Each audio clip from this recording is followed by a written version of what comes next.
الحمد للہ رب العالمین والصلاة والسلام علی سید الانبیاء والمرسلین اما بعد فاعوذ باللہ من الشیطان الرجیم بسم اللہ الرحمن الرحیم۔ خواتین کی نماز کے طریقے سے متعلق لیکچرز کا سلسلہ جاری ہے اور ہمارا شرائط نماز پر کلام چل رہا ہے، اور اس سلسلے میں ہم نے 5 شرائط پر کلام کر لیا ہے۔ انشاءاللہ عز و جل آج کے لیکچر میں ہم نماز کی چھٹی شرط یعنی تکبیر تحریمہ کے بارے میں کلام سماعت کریں گے۔ تو تکبیر تحریمہ یہ نماز کی شرط بھی ہے اور نماز کا پہلا فرض بھی ہے۔ یہ یاد رکھیں کہ تکبیر تحریمہ کا معنی ہے حرام کر دینے والی تکبیر، اور اس کو حرام کر دینے والی تکبیر اس لیے کہا جاتا ہے کہ وہ کام جو اس تکبیر کے لگانے سے پہلے ہمارے لیے حلال ہوتے ہیں، اس تکبیر کو لگانے کے بعد ہمارے لیے وہ تمام حلال کام حرام ہو جاتے ہیں۔ مثال کے طور پر نماز کے لیے جو پہلی تکبیر لگائی جاتی ہے اس کو ہم تکبیر تحریمہ کہتے ہیں۔ تو اس تکبیر کے لگانے سے پہلے اگر ہم کچھ کھانا پینا چاہیں تو بالکل کھا سکتے ہیں، ہمارے لیے حلال ہے۔ اسی طرح ہم کسی کی بات کا جواب دینا چاہیں تو بالکل دے سکتے ہیں، کیونکہ ابھی ہم نے نماز شروع نہیں کی۔ اور اسی طریقے سے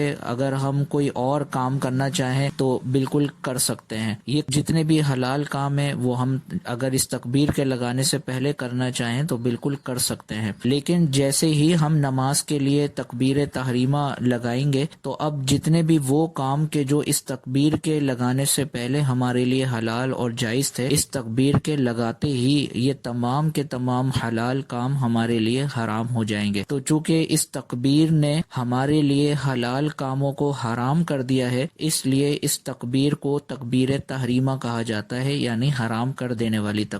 ایک تکبیر انتقالات ہوتی ہے اور ایک تکبیر تحریمہ ہوتی ہے۔ تکبیر تحریمہ جب ہم نماز شروع کرتے ہیں اور پہلی تکبیر لگاتے ہیں دونوں ہاتھوں کو اٹھا کر، تو اس کو تکبیر تحریمہ کہا جاتا ہے۔ اور باقی جتنی بھی نمازوں میں تکبیریں کہی جاتی ہیں، جیسے رکوع میں جاتے وقت اللہ اکبر کہتے ہوئے رکوع میں جاتے ہیں، اور اسی طرح سجدے جب کرتے ہیں تو اللہ اکبر کہتے ہوئے سجدے میں جاتے ہیں، اور اسی طرح دوسرا سجدہ کرتے ہیں اور دوسرے سجدے سے اٹھتے وقت تکبیر کہتے ہیں۔ تو یہ جتنی بھی تکبیرات ہیں ان کو تکبیرات انتقالات کہا جاتا ہے۔ تو اس کو انتقالات کہنے کی وجہ یہ ہے کہ چونکہ اس تکبیر کے ذریعے ہم ایک حالت سے دوسری حالت میں منتقل ہو رہے ہوتے ہیں، اس وجہ سے اس تکبیر کو تکبیر انتقال کہا جاتا ہے۔ تو پہلی تکبیر تو تکبیر تحریمہ کہلاتی ہے، اور باقی اس کے علاوہ نماز میں جتنی بھی ہم تکبیرات لگاتے ہیں ایک رکن سے دوسرے رکن میں جانے کے لیے، تو ان تمام تکبیرات کو تکبیرات انتقالات کہا جاتا ہے۔ تو تکبیر تحریمہ یہ شرط بھی ہے اور فرض بھی ہے،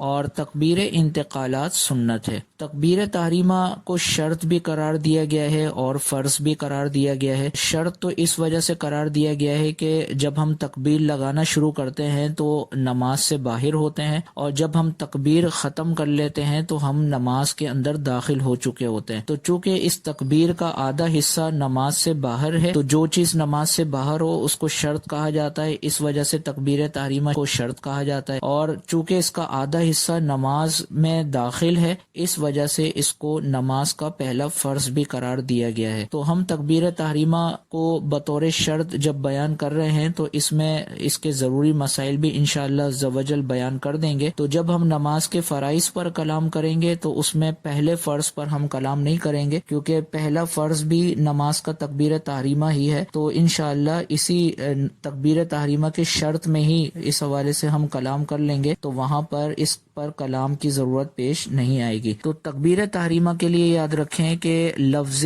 اللہ اکبر کہنا واجب ہے۔ اگر کوئی لفظ اللہ اکبر کی جگہ کوئی اور لفظ کہہ دے، جیسے اللہ الاجل یا اللہ الرحمن، تو اس سے نماز تو اس کی شروع ہو جائے گی، لیکن چونکہ اس نے واجب کو ترک کیا ہے لہٰذا اس واجب کے ترک کے سبب نماز واجب الاعادہ ہوگی، یعنی اس نماز کو دوبارہ پڑھنا ہوگا۔ تو خلاصہ یہ ہے کہ فقہ حنفی کے مطابق یعنی امام اعظم ابو حنیفہ رحمۃ اللہ تعالی علیہ کے مطابق لفظ اللہ اکبر سے نماز کو شروع کرنا یہ واجب ہے. اگر کسی اور لفظ سے شروع کی تو نماز تو بہرحال شروع ہو جائے گی اور فرضیت ادا ہو جائے گی، لیکن چونکہ لفظ اللہ اکبر سے تکبیر کہنا واجب تھا تو اس واجب کے ترک ہو جانے کے سبب نماز واجب الاعادہ ہوگی. اور تکبیر تحریمہ کے حوالے سے اگلا مسئلہ یاد رکھیں کہ جب تکبیر تحریمہ کے الفاظ کی ادائیگی کی جاتی ہے تو صرف اور صرف اللہ کے لام کو کھینچنے کی اجازت ہے، باقی کسی بھی حرف کو کھینچنے کی اجازت نہیں ہے. مثال کے طور پر جب ہم کہتے ہیں اللہ اکبر تو اللہ اکبر میں لام کو کھینچنے کی اجازت ہے، یعنی اگر ہم یوں کہتے ہیں کہ اللہ اکبر تو اب ہم نے لام کو کھینچا، یہ بالکل جائز ہے.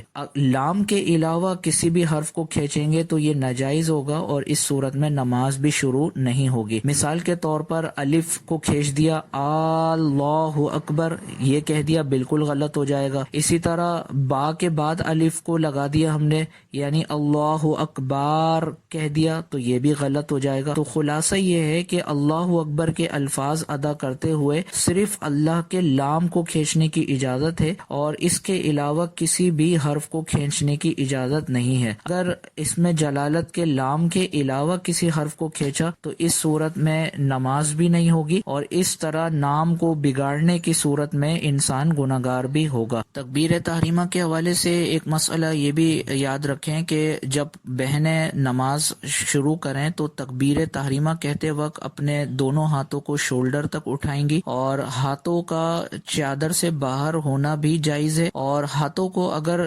چادر سے باہر نکال کر شولڈر تک اٹھاتی ہیں تو یہ بھی جائز ہے، اور چادر کے اندر رکھتے ہوئے اٹھاتی ہیں یہ بھی جائز ہے. لیکن جہاں تک تعلق ہے افضلیت کا کہ اس میں زیادہ بہتر صورت کون سی ہے، تو چونکہ شریعت نے عورت کی نماز کے سلسلے میں ستر کو یعنی پردے کو زیادہ پسند کیا ہے، تو چادر کے اندر ہاتھوں کو رکھتے ہوئے ہی اگر بہنیں شولڈر تک ہاتھ اٹھاتی ہیں تو یہ زیادہ افضل اور باعث ثواب صورت ہوگی. تکبیر تحریمہ کے حوالے سے اگلا مسئلہ یہ ہے کہ جب بہنیں نماز پڑھنا شروع کریں اور تکبیر تحریمہ لگائیں تو اس وقت اپنے دونوں ہاتھوں کو شولڈر تک اٹھائیں یعنی کندھوں تک اٹھائیں. اور اب اس صورت میں دو کنڈیشنز جائز ہیں. اگر چادر کے اندر ہاتھ رکھتے ہوئے شولڈر تک اٹھائیں تو یہ صورت بھی جائز ہے، اور اگر چادر کے باہر ہاتھ نکال کر اٹھائیں تو یہ صورت بھی بالکل جائز ہوگی. لیکن جہاں تک تعلق ہے افضلیت کا تو چونکہ عورت کے لیے شریعت نے پردے کو زیادہ پسند رکھا ہے تو چادر کے اندر ہاتھوں کو رکھتے ہوئے ہی اگر بہنیں شولڈر تک ہاتھ اٹھاتی ہیں تو یہ زیادہ افضل اور باعث ثواب صورت ہوگی. تو امید ہے کہ آپ کو یہ مسائل سمجھ میں آ گئے ہوں گے. اللہ عز و جل کی بارگاہ میں دعا ہے کہ اللہ عز و جل ان مسائل شرعیہ کو اچھے طریقے سے سمجھنے اور ان کو آگے پھیلانے کی توفیق عطا فرمائے. آمین بجاہ النبی الامین صلی اللہ تعالی علیہ وسلم. آپ دیکھ رہے ہیں PATF Islamic info YouTube channel. مزید اسلامک ویڈیوز کے لیے ہمارا چینل سبسکرائب کریں.